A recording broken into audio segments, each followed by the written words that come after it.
Hey everyone, Mice here, and welcome to another Honkai Star Rail video. So earlier today, we do have the information regarding Silverwolf's unit kit, and it's being posted by the official CN account, and of course I've translated here on my channel, so you can go take a look if you haven't. But now we also have the LightCone for Silverwolf. All of the effect is there, along with the free event cone that we'll be getting in version 1.1.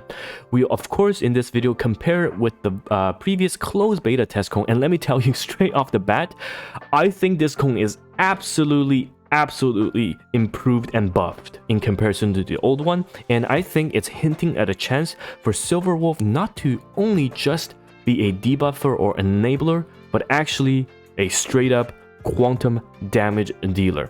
Okay, so let's take a look at the close and beta effect. So this is Super Imposition 5. The cone allows the wearer at the beginning of their turn every time have a base 100% chance to implant a bug. As we know from the previous kit that we went over through the Silverwolf unit kit, the implant bug is either going to be an attack down, defense down, or speed down. Now, when the enemy gets weakness broken, the bug will be consumed, so it disappears apparently, and you'll do damage equal to 80% of the wearer's attack.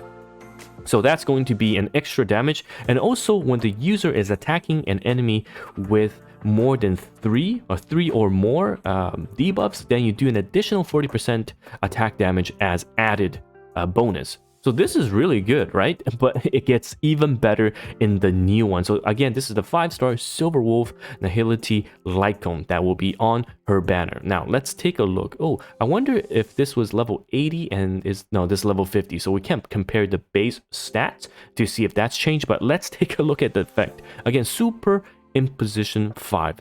It increases the wearer's effect. Is it effect? Let's take a look. Effect hit rate percentage. Yes, that's the correct term for global. Increases the effect hit rate percentage by 24%. Of course, it matters for Silverwolf because you're planting weaknesses, you're planting a lot of debuff that is going to go through a base effectiveness check.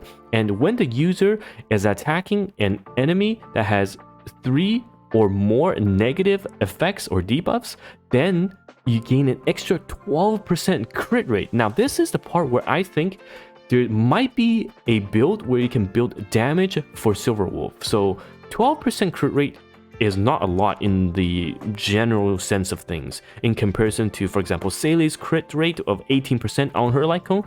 But why would they give crit rate if there's no point in building her as a damage dealer, right? Now, she also has the ability to, the cone also gives the user the ability to plant with 100% chance a random bug that every time the user attacks, uses their skill or ultimate.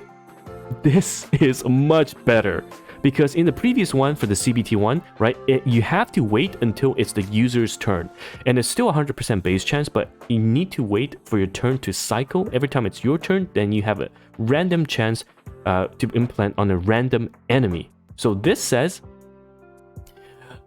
this will implant with 100% chance a bug on a random enemy that doesn't have this bug.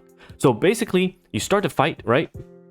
We will also need to test this because she herself, Silverwolf, implants the bug. If the LightCone goes first, technically you can stack up 2 bugs on one single enemy. If the LightCone triggers first, then you implant another bug with the talent of Silverwolf. So if that's the case, you instantly get 2 out of the either attack down, defense down, or speed down, which is, wow, that's 2 debuffs off the bat.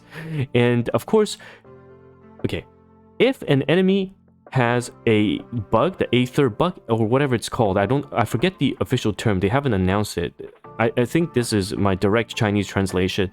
The target also takes an extra 12% damage from all damage sources. Oh my god, for 1 turn. Okay, so all in all, if this 1 turn is attached to the bug, which means that as long as you have the bug, you have this damage increase for 1 turn, then that means it's longer than actually 1 turn, if you know what I mean. Because you can have the bug expire, then this will last 1 turn. But if the bug is on the target the whole time, then this 1 turn will last all the time? We don't know. Again, we have to do testing, which we will.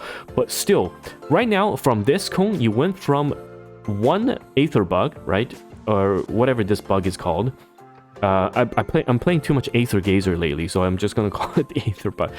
From one bug, and then into 80% attack damages boost when the enemy gets weakness broken only, into now you're getting one bug every single time you cast a skill, attack, or ultimate, and plus you get 12% crit, 24% effective hit rate, and also a 12% damage increase, all in this one cone. And this is Super Imprecision 5, so I wonder what is going to change. Are they going to buff the crit rate? Are they going to buff the effect chance? Or are they going to buff the damage increase? If all three gets buffed, wow, that's going to be absolutely insane. It's a very, very good cone, especially for her, allowing her to skip out on some of those stats. Because if you look at the stat stick this gives, right, it's crit plus effect chance.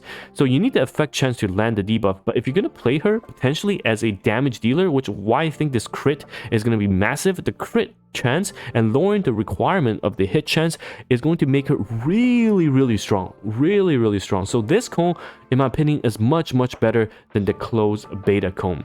And also, we do have a free one. So this is the free cone that everyone will get from the event. It's called at the start or before the beginning of the beginner's mission.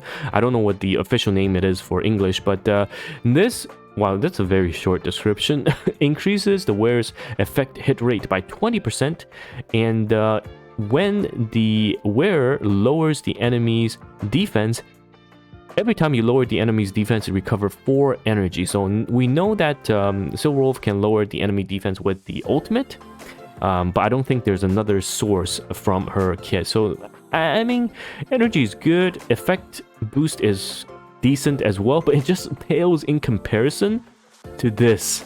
This is absolutely monstrosity of a cone, and I cannot wait to see what effects gets increased. If it's both the effect hit rate and the crit, I really can see people building a full damage Silverwolf.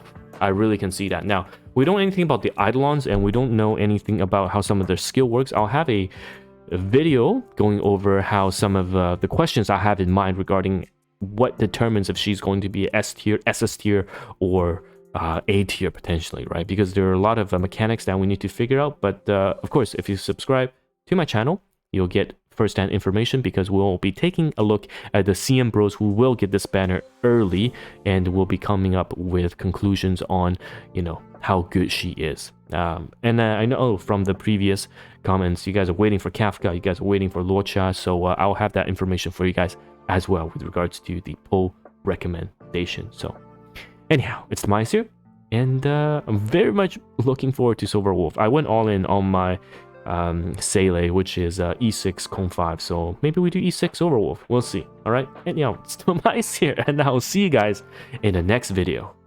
Goodbye now.